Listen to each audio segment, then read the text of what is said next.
Well, demand response is a way of thinking about the grid, and in our sense, it's the language of the smart grid. Over the past 10 years, we've seen demand response teach people how to interact with the grid and how to work with wholesale markets. Now, we're seeing demand response being used entirely within facilities to control demand charges and to become more sophisticated in their manipulation and interaction and uses with energy. So we believe going forward that demand response will cement its position as a language of smart grid. It will be the way we describe relationships from the generator to the control room to the customer. And ultimately, demand response will be the comfortable communication protocol, the comfortable custom, if you will, for creating the world of transactive energy. I manage the demand response aspects for Schneider Electric, so they're all interesting to me.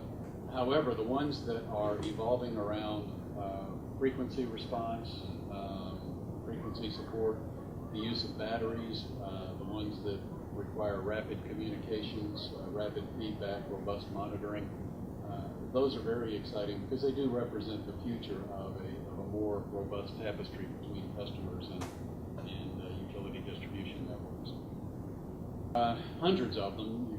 Schneider has a venture arm, Master Capital, and we pay close attention to the kinds of things that interest them. We're very interested in a number of organizations out of Silicon Valley. Raleigh, North Carolina has a whole clean tech cluster program. Atlanta has a very robust smart grid. Austin, Texas, Boston, Chicago. These are all areas where we're seeing very innovative thought from entrepreneurs who are more nimble and through the blessings of venture funding, perhaps better able to develop very focused responses to energy challenges. So we're very interested in those. In fact, we can call one out in particular. We like EcoFactor. It is a company that is cloud-based.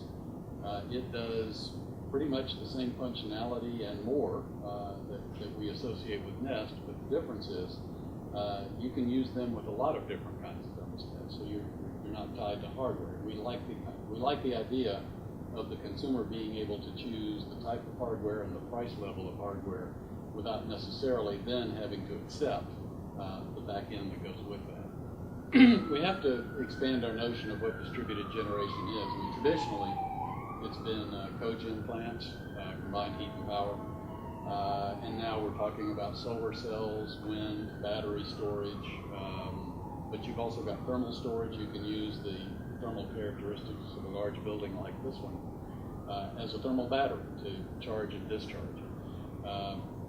So when you're talking about integrating distributed generation with storage, ideally, there are going to be times when your generation output is exactly what you need, less than you need, more than you need. Well, in times that it's more than you need, you'd love to have some sort of storage strategy for taking advantage of the excess power so that you can use it when grid power is expensive.